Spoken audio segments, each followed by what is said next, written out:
You're listening to the Co-Creator Network. When you change the way you look at things, the things you look at change.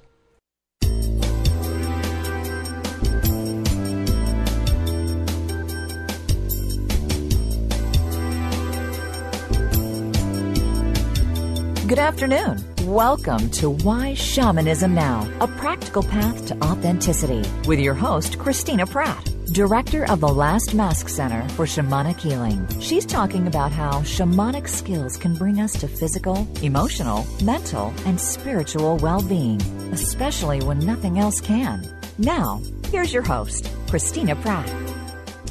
Welcome, everyone, to Why Shamanism Now. This is your host, Christina Pratt, and I would like to call in the spirits to be with us here today. So I call out first to the ancestors and ask them to gather around us here today. I call out to yours and to mine.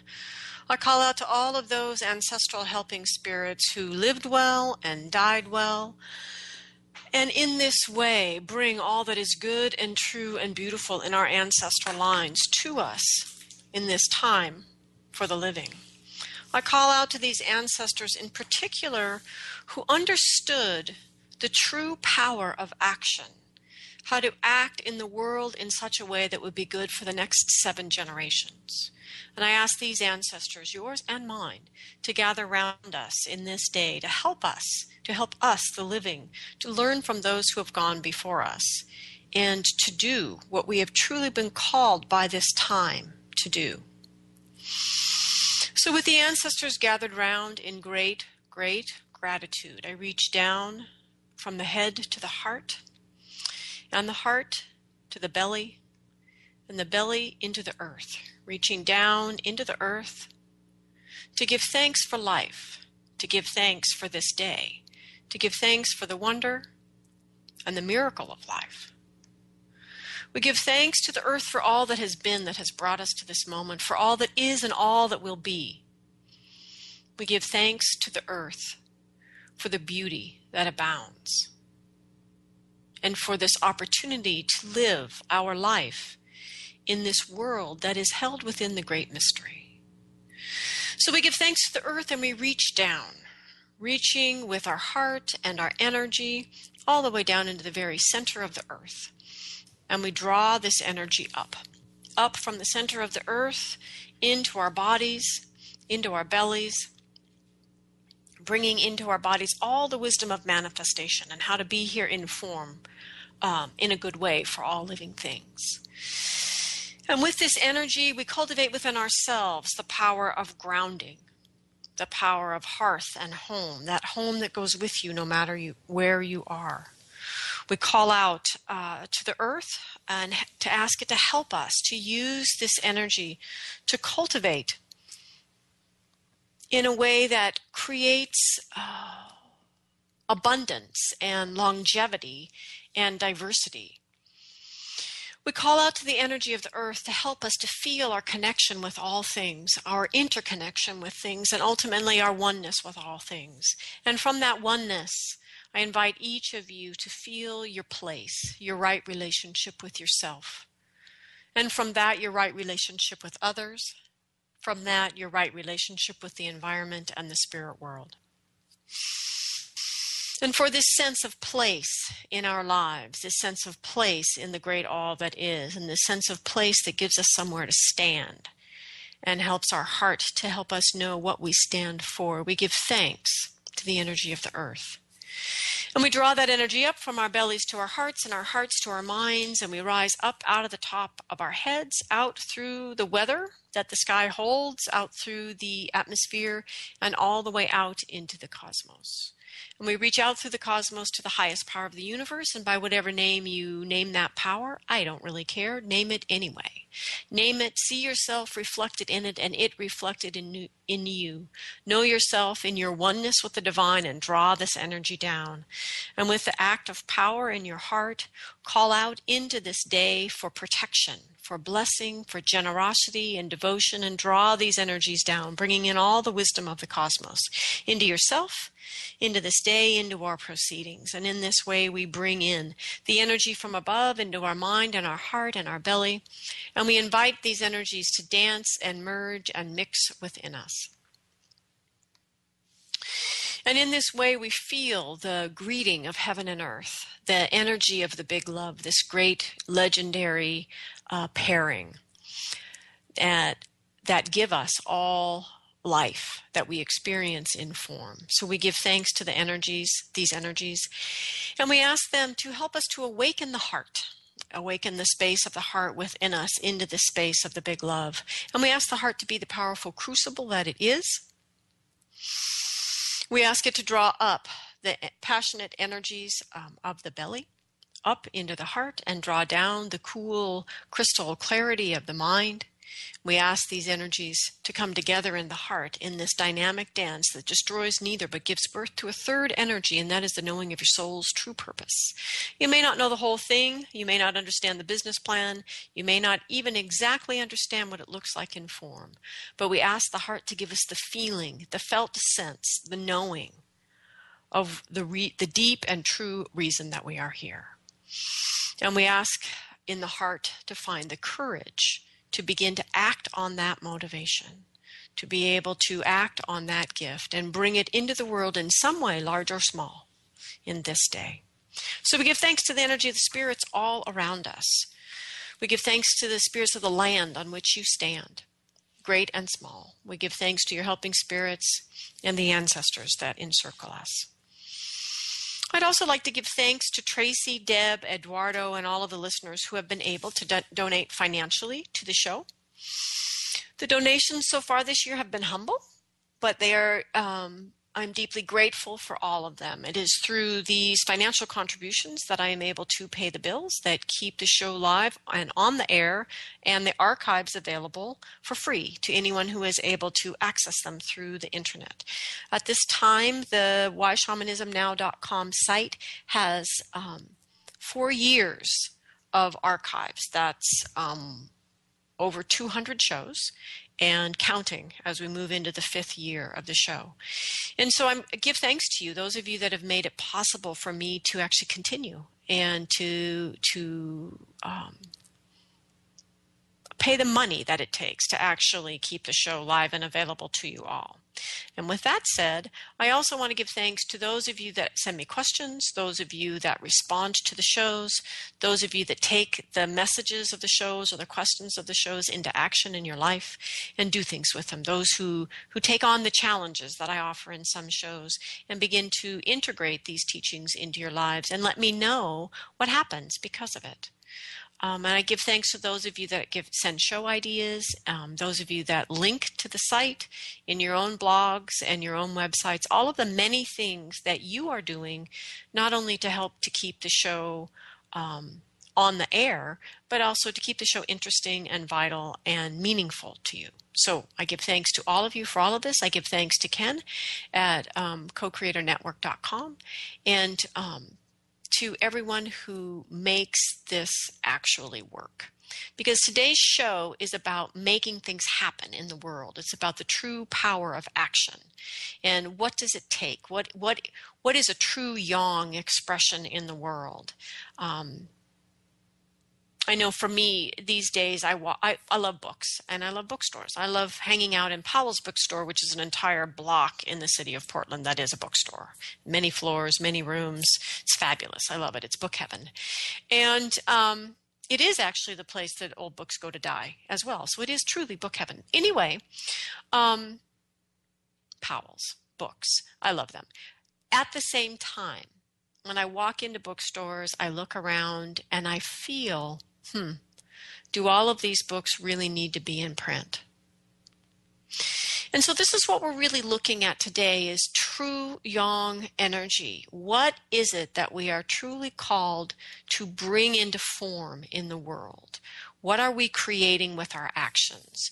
And how can we return to a deep understanding of true yang energy? So to be motivated in the heart by one of these shows and to allow your heart motivation to move you to donate to the show, whether it's $5 or $50. In a sense, it doesn't matter because I assume for each of you that amount is a sacrifice. The important thing is the action that you moved freely, clearly, smoothly from an impulse, a motivation in the heart into action in the world. And you did so in a way that would benefit and support and strengthen something in the world that you value. And this is what we need to understand about our actions. There are so many, frankly, somewhat pathetic contemporary sayings about death and taxes and our understanding about what work needs to be. I actually had someone tell me when I was dancing or trying to dance that I shouldn't expect to get paid for dancing because I liked it. And that the reason you got paid for work is because it was something you didn't like doing. It's really pathetic. Anyway, so today we're talking about the true power of action. We are live and in person. If you would like to call in about today's topic, you can call in at 512-772-1938. You can Skype in from the co-creatornetwork.com site or email me at Christina at lastmaskcenter.org. Okay, so back in December, the warrior told us that we had lost our understanding of the true power of action. So the warrior was saying that in our efforts to be human beings instead of human doings, that we lost the sense of power that comes from right action and our expression of our own excellence. I also acknowledge that all of this comes from both the old story of the people. So that was part of the old story, but it also comes from our new age reaction to the old story. And that we need to recover from the stagnation of either. And to do that, we need to ask the question, how will we write a truly new story for the people, for the new world? And so we've been exploring this. It's now March, and we've been exploring this for a couple months. But in the January shows, I strongly suggested that we must cultivate new allies if we are to have a new journey. As I brought up many times on this show, the problem that I had with the sort of Mayan, Central American, South American, end of the old world, beginning of the new world hype was this idea that the old world was going to end, the new one was going to begin, and it was going to be sort of like a reset, like a do-over, and that somehow our actions, our choices weren't going to matter.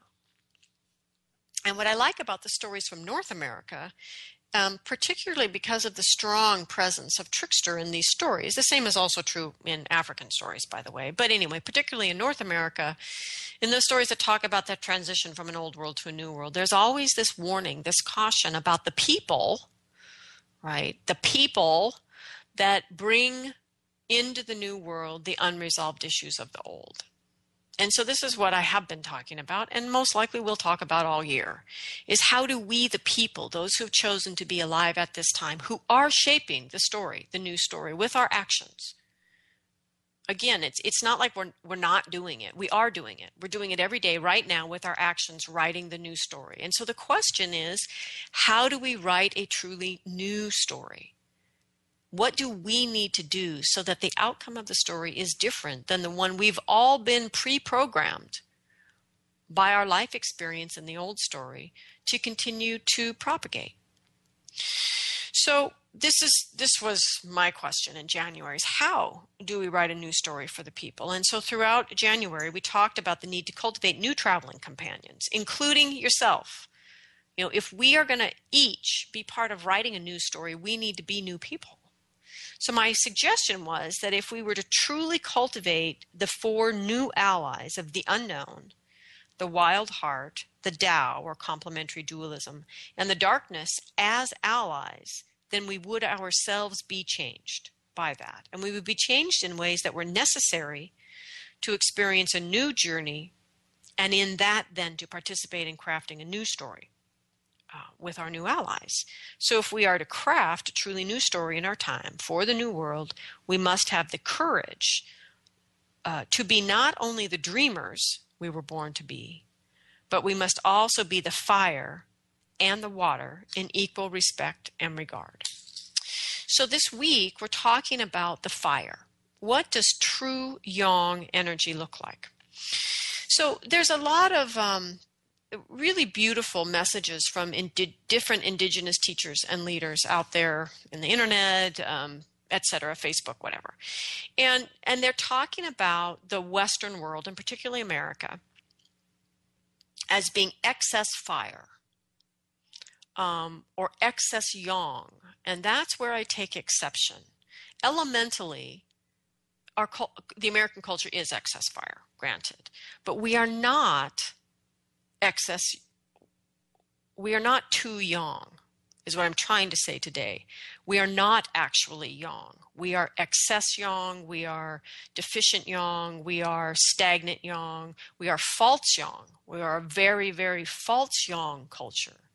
But the actual expressions of true yang are rare in our culture. They are not supported by the old story.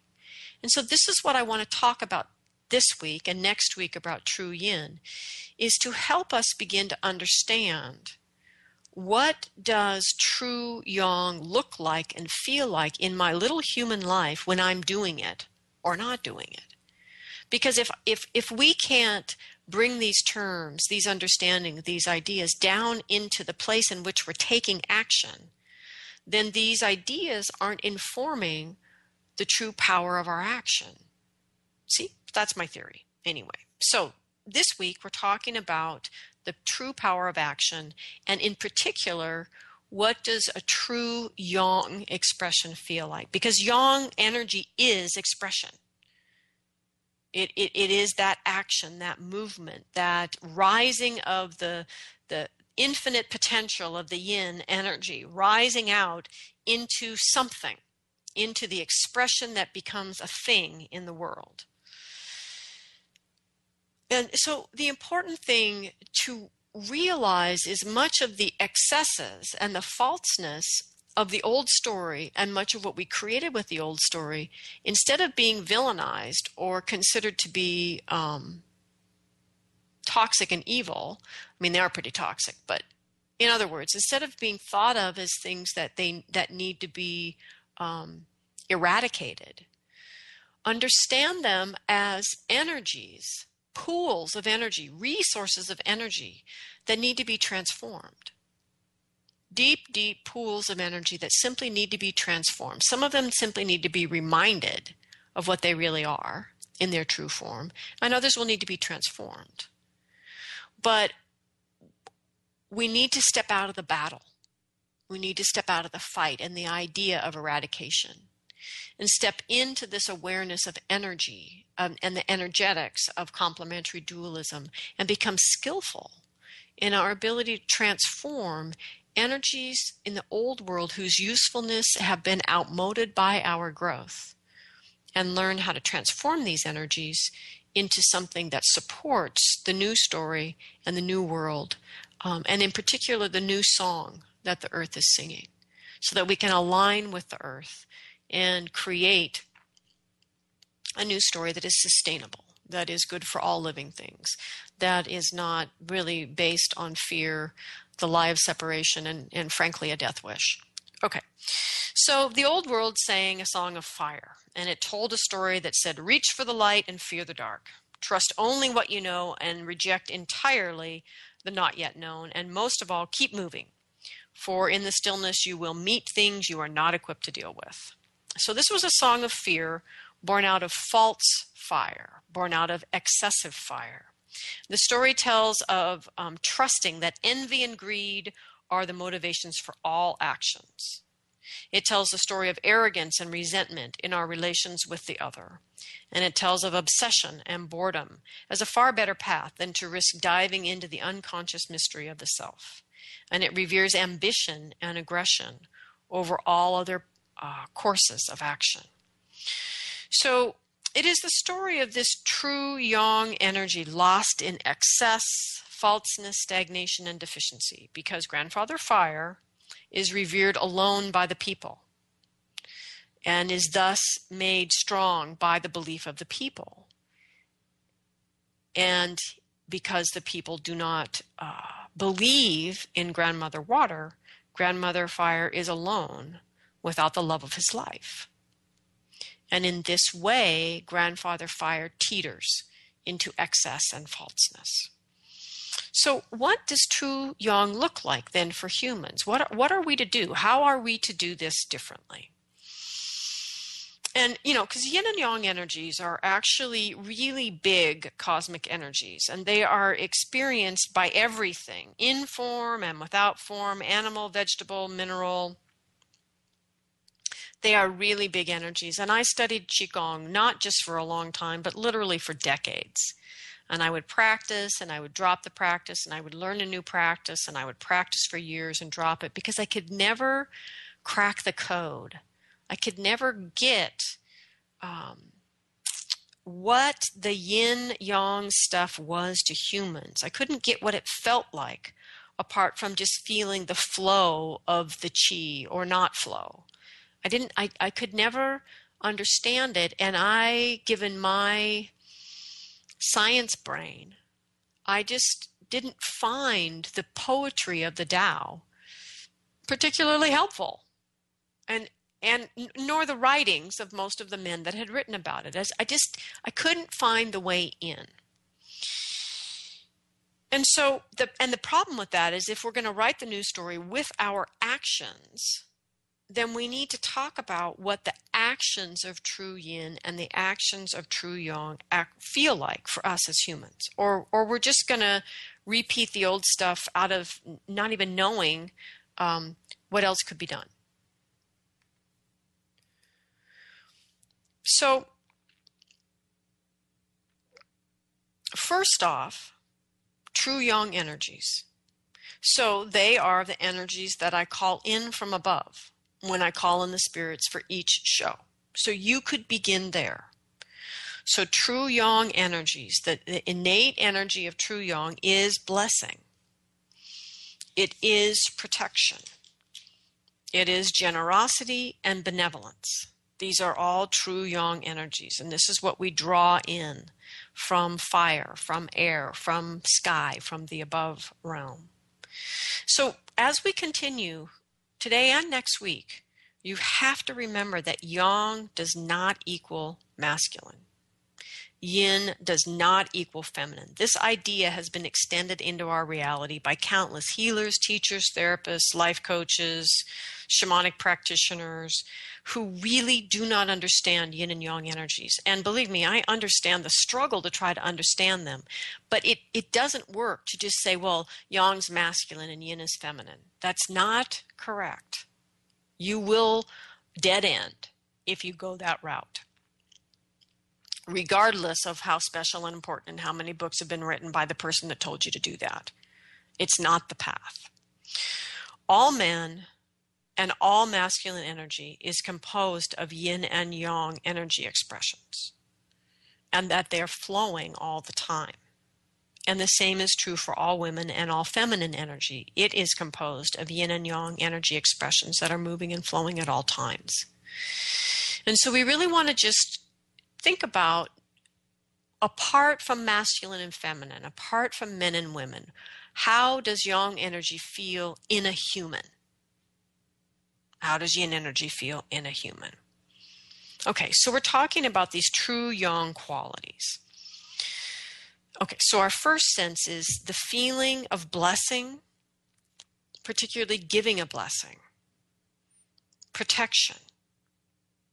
So when you journey to your protector helping spirit, ask it to turn into energy, ask it to merge with your energy body and come back into your life, asking that helping spirit to protect you, that is an act of true yang. It's not just the act of protection itself, but it's also the act of doing what you need to do to be protected. So true yang is generosity, benevolence. I love that word. Beneficence, one of my favorite words. Beneficence. I love this word. It's an old-fashioned word. It comes from a time when sharing your excess, your abundance was considered normal.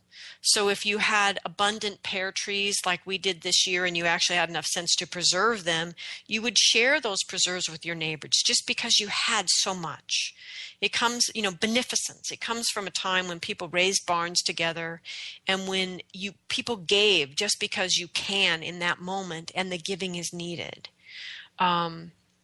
I actually saw a little Facebook share yesterday about a young man who helps change the tire for a supposed Muslim man who was really an actor. And they asked him why. And he said, well, because it's what he believes in. It's what you're supposed to do.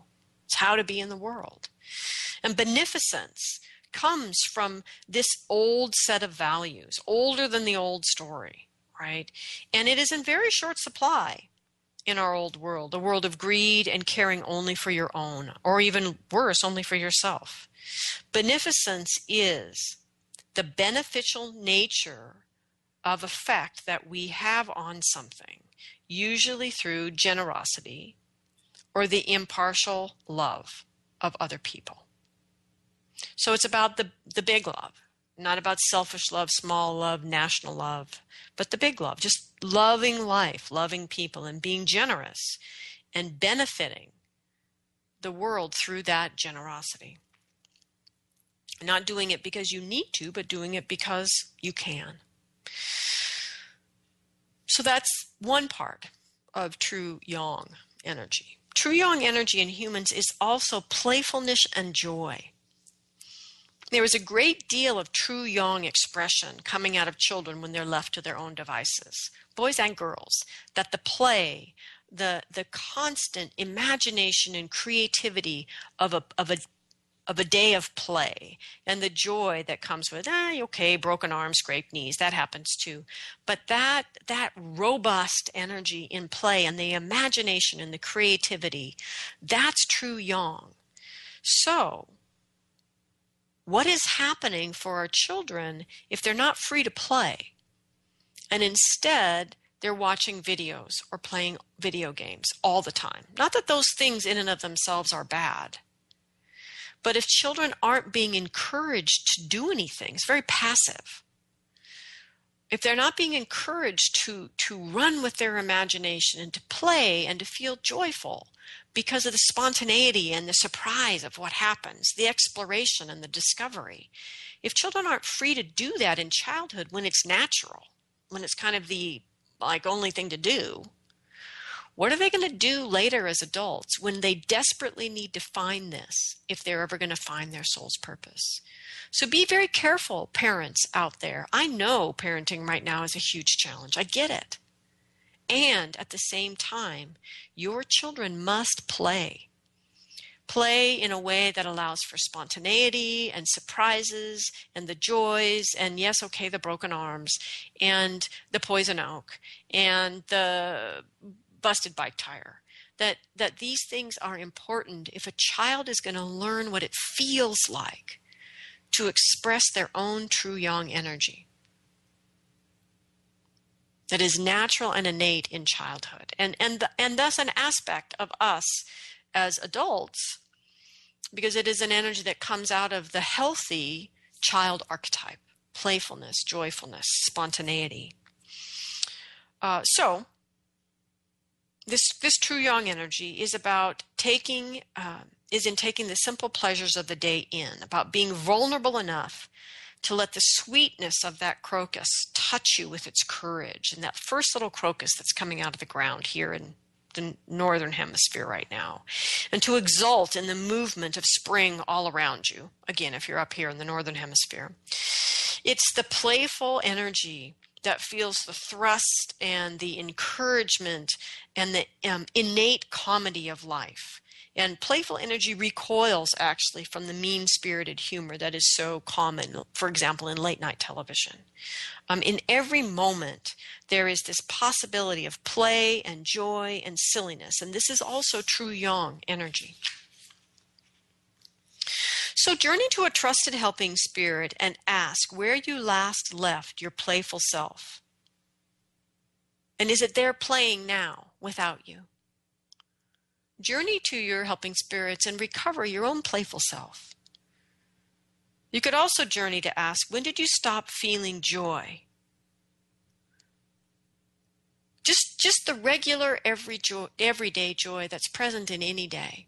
When did you stop feeling it? Go back to that time in your life and recover the aspect of yourself that has the capacity for joy.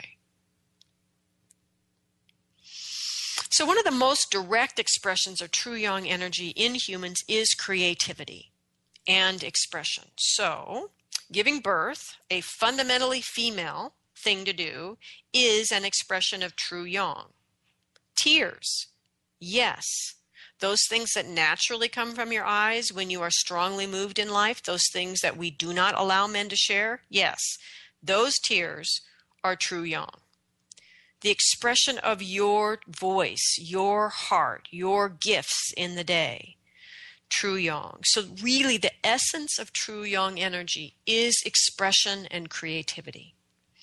So in other words, let's imagine that you are a young person and you have the dream of building a particular building and you see that building made manifest and you realize that.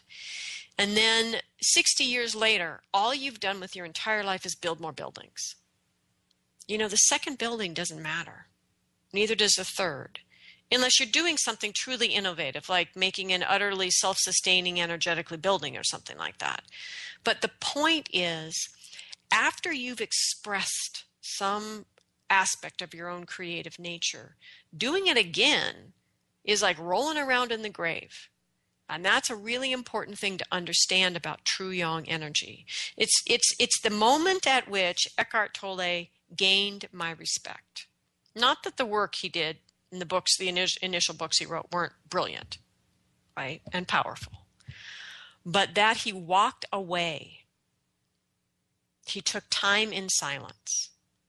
He stopped repeating the same thing everyone wanted him to keep repeating because everybody was making money off it. He walked away because he's a true teacher and he understands what he's teaching. He's living it. He walked away to create something else. Because we have to be willing, if we understand true yang energy as creative expression, we can't just do the same thing over and over and over again. So express yourself, or to express yourself in this way, is a relief from suffocation. It's a relief from stagnation. So that's what true yang energy feels like. It's a relief from stuckness. So the question to ask yourself is, what do you spend 40 or 50 hours a week doing? Expressing or suffocating? So as you take action in life, think of true yang. When in true yang, each action is going to cut away at the old reality. With each action, you are freeing yourself from the trap of what has been, even if what has been is your own successes.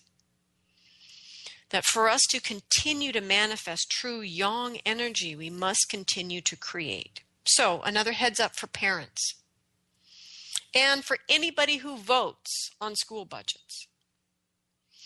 True yang energy not only requires that we allow our children or encourage in our children play and joy, unscripted, unpre-programmed. To understand true yang energy also requires creativity. It is absolutely important that we as human beings create. So children that can't sing should not be told to stop doing it because they'll never make any money at it, or because they're tone deaf. Children that dance should never be told to stop dancing because they can't make a living dancing. Children that draw and create should never be told to go get a business degree because they can't make any money from their art. What children need to be told is create. Keep creating. Whatever it is, just keep creating and don't worry about whether or not that's how you're going to make money in the world or not. Find some way to express your excellence in the world and understand that creating is just simply part of being alive. It's not about whether you're going to make money with it or not, but create. Keep creating. Always have something that you do that allows you to create, to keep your creativity moving, and then express yourself in the world. You know, what the world does or doesn't want to pay for a drawing, no matter how good you are at drawing, may never allow you to feel the expression of your full excellence. Or to put it in context for myself, I loved dancing and I love dancing now. And even at the peak of my ability to dance, I could not express my full excellence through that medium. I understand that now. Didn't understand it at the time very well, but I understand it now, and I felt it at the time. Even in my best, well, there's a couple amazing performances, but even in my best performances, I knew there was still 25, maybe 30% of myself that wasn't getting tapped through dancing. Not because I wasn't dancing well enough or wasn't giving myself over to the choreography, but it just wasn't the right medium. And so this is what I'm trying to say about creative expression in your kids, is encourage them to keep doing the thing they love doing, and don't connect it to whether or not they're going to make money off it or whether or not it needs to be their profession. I needed a different profession, but I needed to also not be turned away from dancing because I really needed them both. And for me, the work I do now, I feel myself 100% expressed in it. It's a better vehicle for my soul's purpose. But I couldn't do what I'm doing without the creativity that comes into my life through dancing. I hope that makes sense. But the point is that creativity and expression and the full expression of your excellence is the very heart of true yang energies. And as parents, we need to make sure that our children have the experiences in their childhood when it's natural of what it feels like to be in true yang expression, and then let it go. It's like teaching them to love the game and play the best that they can, and to not really worry about whether they're winning or not, because they want to find joy and self-expression in the playing of the game.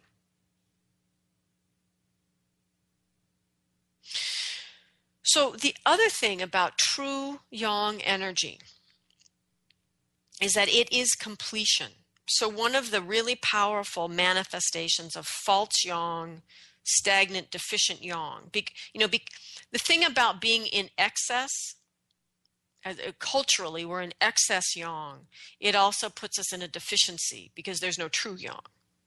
And where I see this most profoundly manifest in the American culture, at least, is at death, is in our inability to attend properly to completion of a life, to complete, in a sense, the end of a life.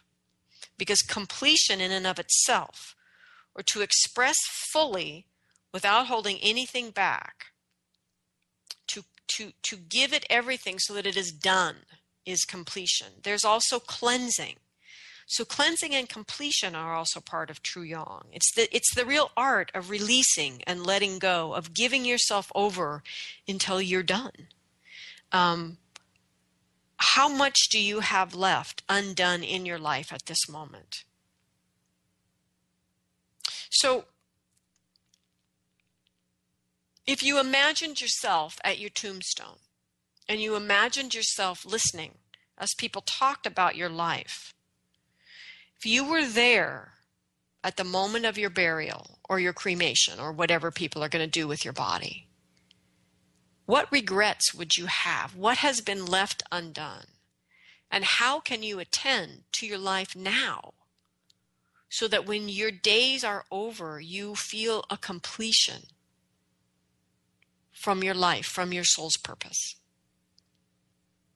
And that there is in that a cleansing, a shedding of the old and the extraneous and the unnecessary, because you've refined yourself through your devotion to your path, to the ability to complete and to be cleansed and to be ready then to die.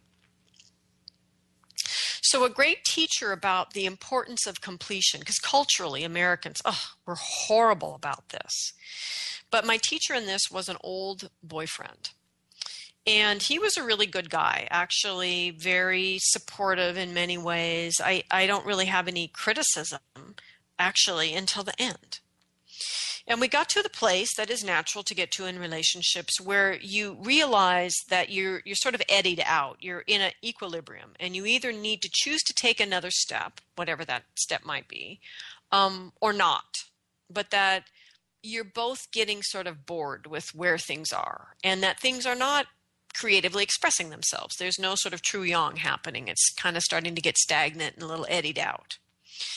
And so we both realized this. And so we had a good talk one afternoon about this with our bellies full of breakfast and coffee. And we talked about this, and we talked about, well, what do you want? You know, what do you, and based on what we wanted, which were not terribly different about what we wanted in relationship, what did we want to do given where we were in our life? And, what was surprising, because both of us felt a little off together because of this sort of stagnant energy coming into the situation, we were really surprised once we started talking about how we were really still on the same page. We really both wanted the same thing, or mostly the same thing out of relationship, and we wanted it at that time in our life.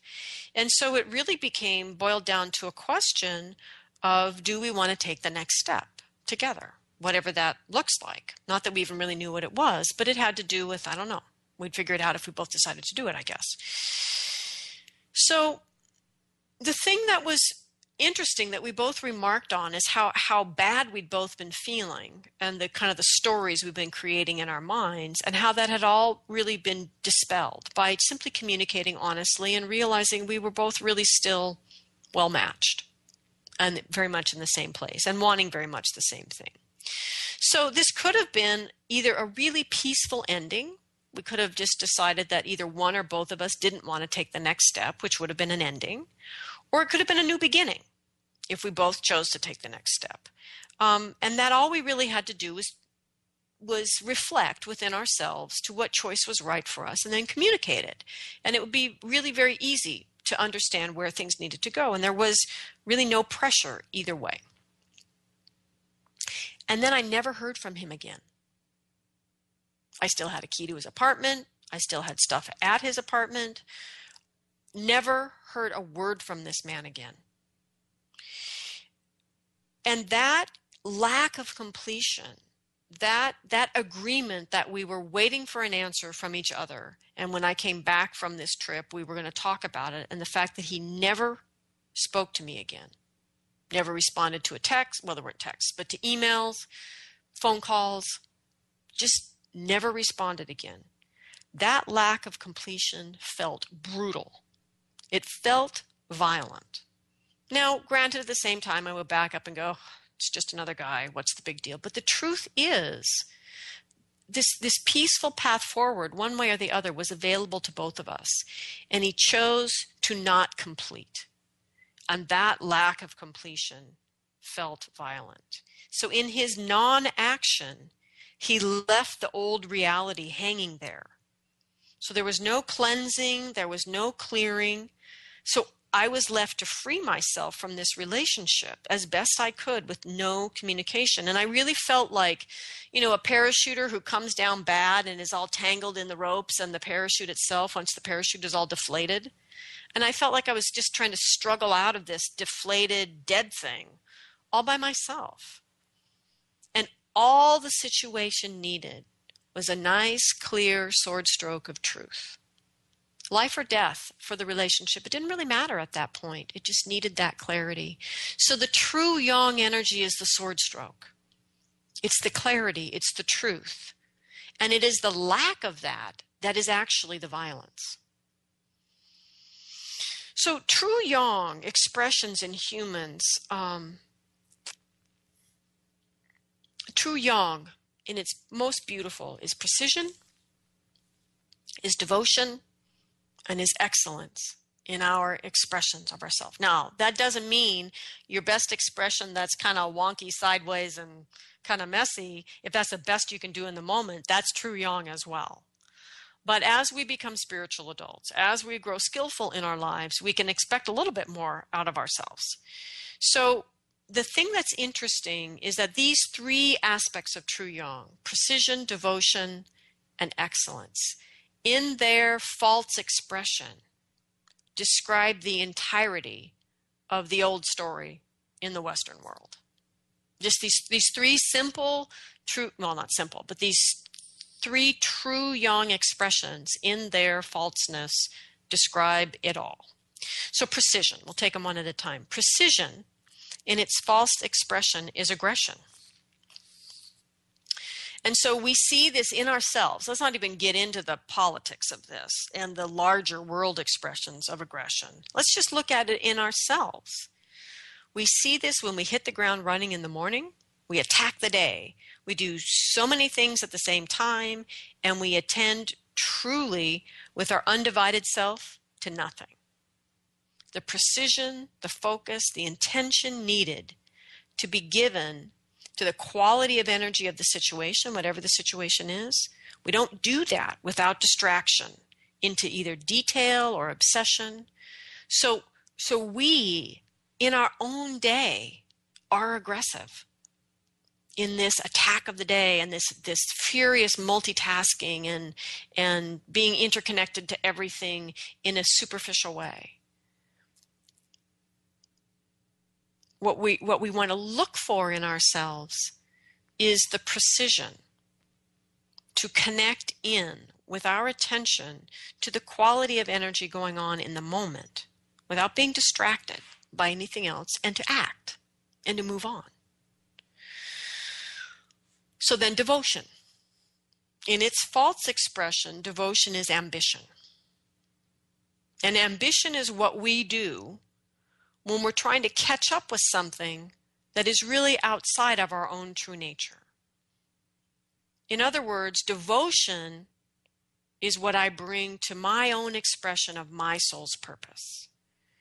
Ambition is what I do when I decide my soul's purpose is something outside of what it really is.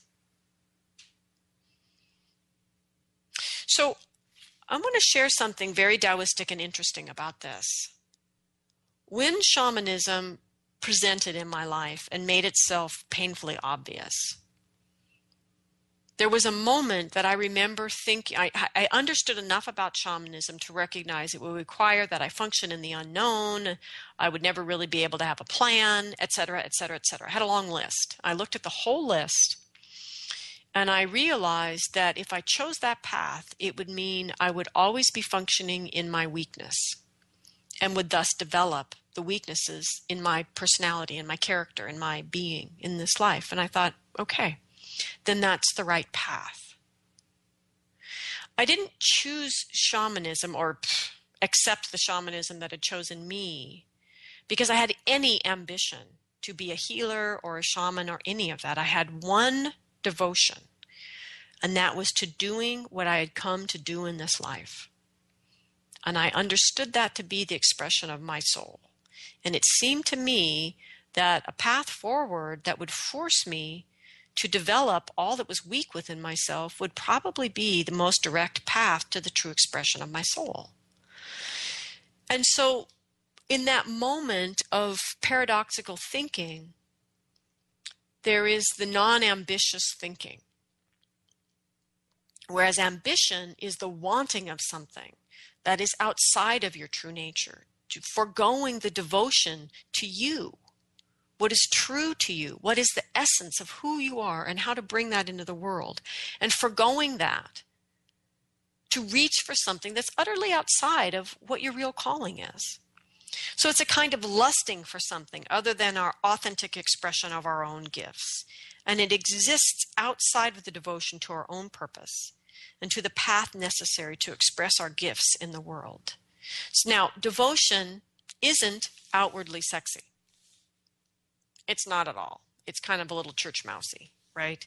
So devotion doesn't attract the eye. Devotion is inwardly sexy. It inspires the heart to share what it truly wants. So let's say you're struggling with knowing your soul's purpose or your heart's path, however you think about that. And this means that you're struggling to hear what the Ling spirit of your heart truly wants to share. So based on this information about true yang, what do? You devote yourself to something that matters to you. Truly, fully devote yourself to it. Court that thing. Devote yourself entirely to that thing. Show your heart through your devotion to whatever it is that matters to you, how inwardly sexy you are. And then after all of that devotion, all of that commitment to that thing, and all of the ways that has changed you, ask your heart what it truly wants. And you may get an answer. Purely, not by asking and journeying again and again and again about what your heart path is. Give it a rest. Become a person your heart would easily give that information to. And we do that through devotion. So true yang is also excellence, and in its false expression, excellence becomes arrogance. And we can certainly see arrogance in its direct expression in all facets of the Western world, whether it's because this is someone's strong feeling of pride or superiority or self-importance that gives them the permission to treat others with disregard, contempt, or entitlement. The entire America, as we know it today, is founded on arrogance and entitlement. The old story encouraged this. But what's more interesting to me, because that is so obvious, what's more interesting to me is the arrogance that arises from our over-identification with a role or a story. So it's the arrogance in the victim, or the arrogance in that sensitive New Age guy who attends workshops to get laid. Or my favorite, the arrogance of the light worker who refuses to look at his or own shadow issues because they are so light-focused. So this is the arrogance that is close to hand. These small arrogances are the ones that we can transform. And if we begin to transform them and we believe in the excellence and draw our belief out of the arrogance, the entire field of arrogance grows weaker. The entire field of excellence grows stronger. So true yang feels like the sun suddenly piercing through the clouds on a cold gray day, or the fresh air suddenly being let into a stuffy space. True yang can be a piercing, usually with the truth, to relieve the suffering and suffocation of an old story, whether that is your old story or the big old story of the people. So what journey questions could you ask to explore the health and well-being of your own true yang energies, your own devotion, your own excellence, and your own precision? We must be willing to discern the need to relieve the suffering of the old story, even when that stagnation and suffocation is the powers that be. We must be willing to discern accurately, clearly, and to act, to understand the true power of our actions, to pierce what is with true love and true power, and remind both the yin and yang energies of what they could be. So let's look at how these energies manifest in our lives. So haven't you ever had that feeling when you're in a journey circle and you listen to someone's amazing journey, but the whole time you're listening, you're thinking, but so what? So this is the emergence of false yang into our practices, the blah, blah, blah, the drama, the grandiosity, the magnificence of ourselves. And behind it all, there's a voice in the head that says, so what? And especially listen to this voice when the blah, blah, blah person is yourself and your inner voice is saying, yes, but so what? So let's look at how these energies manifest in the typical spiritual or shamanic practice that emerged with us from the old story of the people, because most of us, old enough to listen to the show, were born and raised in the old story. So in shamanism, first we learned a journey, or at least in my opinion, we should all begin there, because we must repair the lie of separation and restore the truth that everyone has the capacity for direct relationship with spirit, a la Sandra Ingerman. We all have that capacity. So we should begin learning to journey. So we learned a journey. We go to spirit and we ask for answers to our questions, for healing and for guidance. And then most people are guided to journey to ask for more and to ask for more. And there are no instructions offered for the beginning to cultivate a relationship with your helping spirits that recognizes the reciprocal nature of things. This is our first aggression in our shamanic practice, our first turning away from precision. So now in the very beginning of learning to journey, don't panic. We are in effect children. The spirits know that, and we can get away with this transgression for a bit. But what if we want to bring our actions into the true yang energy of precision? So this is the way that I teach journey, and this can help. And the reason I do it is because I want people in the very beginning to begin to tune into the precision of the relationship they are cultivating with their helping spirits. So the first question I encourage people to ask is, what are you here to teach me? Because it shows that you understand you are there as a student and they are the teacher. And then we usually do a question that really matters, and we usually do a question for someone else just so people can feel the push of the need and the journey. But in the end of the class, the fourth journey is, how can I honor you in my life? And so I invite people to begin their relationship with spirit, understanding how to honor that spirit in their life. And I encourage them to ask this question periodically and to develop a fully embodied reciprocal relationship with their helping spirits. So precision emerges in the relationships that we cultivate with our helping spirits. It emerges in the quality of relationships we cultivate with our human teachers. And it emerges in the quality of relationships we teachers cultivate with our students. I see aggression in the ayahuasca I am entitled to enlightenment club. There is a little precision in the use of sacred plants these days, especially here in the U.S. They are treated like drugs, not as beings, and the mind-blowing experiences are expected without any precision, focus, or intention on the part of the human being. So bring your precision in through the cultivation of your relationships with each spirit or being you wish to ask for something from. You must focus to get what you are asking for. What skills must you cultivate? These are the aspects of precision that you must cultivate to be in a true yang expression, not aggression, with your helping spirits. As we've already discussed, spiritual ambition is huge in America, and I've spoken about it many times and likely will speak about it many times more. But in the context of today, my favorite and most blatant false yang expression in shamanism is the student who studies with everyone, checking names off the list, dropping names to bolster their false sense of accomplishment, and never moving into true devotion into any of these practices.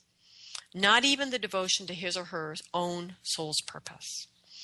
So I also see it in students who jump to the next teacher when their devotion to the first teacher has brought them to the doorstep of that inner door they must knock on. Knock, knock, knock is the shadow home.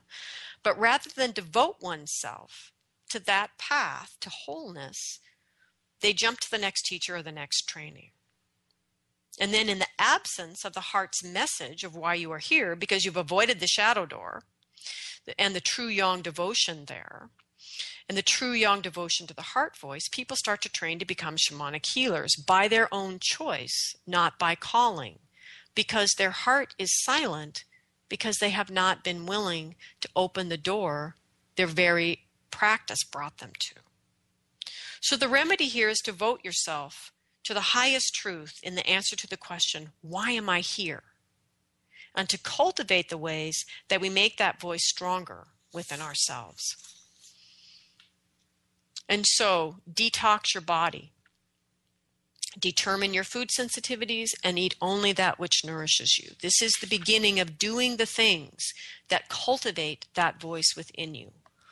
Honor the vulnerable steps to know yourself, to greet your shadow, and to integrate your soul parts, to acknowledge that you have been lost in the old story. Honor those vulnerable steps.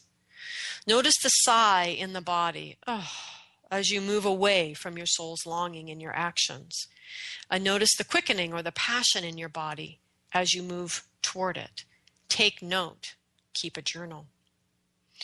Do not let the difficulty of aligning yourself with the true yang expression in life dissuade you from the path you know you must walk. You need eros. You need love. You need help. Receive it. Trust the small things. Cultivate a sense of the sacred in daily life and build the path to your destiny with these small things. And to truly cultivate this true yang in your life, cultivate wakefulness. Pay attention. Notice. Notice within yourself. Do not go to sleep in the old story. We are all here at this time because we are the writers of the story that will shape the new world. I give thanks to the ancestors for gathering around us here today. I give thanks for the earth below and the sky above and the heart that unites us all. Next week, we'll talk about true yin energies, what they feel like, and how we live them in our lives today so that we can be better able to shape the new story. Thank you, everyone, for being with me here. Have a great week and find something somewhere and someday that allows you to express your own true yang energies.